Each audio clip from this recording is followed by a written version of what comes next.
Ni kigomano kia IDA 21 kiria kihariirio guku Nairobi gikuruhania ma presidents akuma mabũrũri matanyihĩire 15 makinyitanĩra na bengi ya the World Bank gatagataini ka honge ingĩ nĩguo kwarĩrĩria ũheani wa ngombo makiria gĩtarũ-inĩ kia Afrika.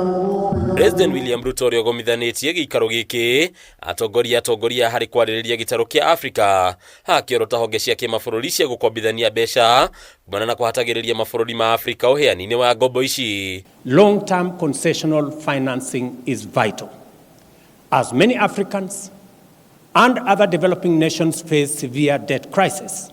This financial strain hampers our efforts to combat climate change, transition to low-carbon economy, and adequately fund essential sectors like education, health, and social protection. We strongly believe that IDA 21 should focus more on providing concessional loans such as the 50-year credit loans. Kurigana na President RUTO mabũrũri ma Afrika makoretwo magĩtũngio ruo rwa ihinda inini rĩa kũrĩha ngombo ciao, rĩu akiuga nĩ ihinda mabũrũri maya metĩkĩrio kuoyaga ngombo cia kũrĩhio na ihinda rĩa mĩaka 50 kwambata ta ũrĩa mabũrũri ma rũraya makoragwo magĩkwo. In 2020, 1 in every 4 sub-Saharan African countries dedicated over 17% of its public revenues solely to interest payments. The IMF reports that sub-Saharan Africa's ratio of interest payments to revenue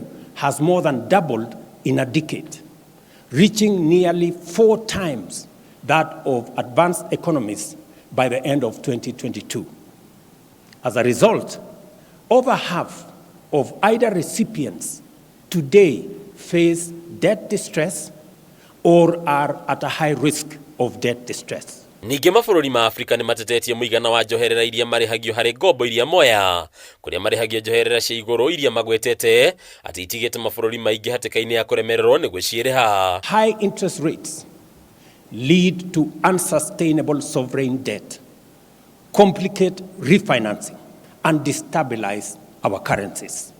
Additionally, the rising cost of living, increased commodity prices, and supply chain disruptions severely impacting our food security, healthcare systems, and overall preparedness for response to crisis. Mabũrũri maya no maikĩtie ihoya rĩa honge cia kĩmbeca gwĩtĩkĩra kũmateithĩrĩria harĩ gwaka iganda ciao, kuona nĩ mekũragĩria indo nyingĩ cia kũhũthĩka iganda-inĩ ici handũ ha gwĩkĩrĩra wendia wa indo ici iganda-inĩ cia mabũrũri ma mairĩria. Africa needs socio-economic transformation. The pregnancy must become a baby. The baby must grow and become a teenager. The teenager must grow. That's what happens in life.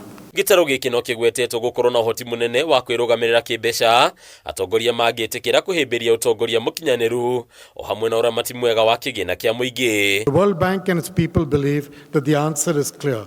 Africa can and must chart a course towards a brighter future. And this is not a pipe dream. Kwĩtũkĩra kĩgomano kĩa mũthenya wa ũmũthĩ, mabũrũri ma gĩtarũ kĩa Afrika magweterera kuona kana bengi ya the World Bank nĩ gwĩtĩkĩra kũmongagĩrĩra ihinda rĩa kũrĩhaga ngombo ciao, ũndũ ũrĩa marauga nĩ kũmateithĩrĩria kwĩrũgamĩrĩra kĩmbeca. Ndini ya KAMBIINI TV kuma gũkũ kaunti ya Nairobi, rĩtwa rĩakwa nĩ Mbataru wa Mwangi.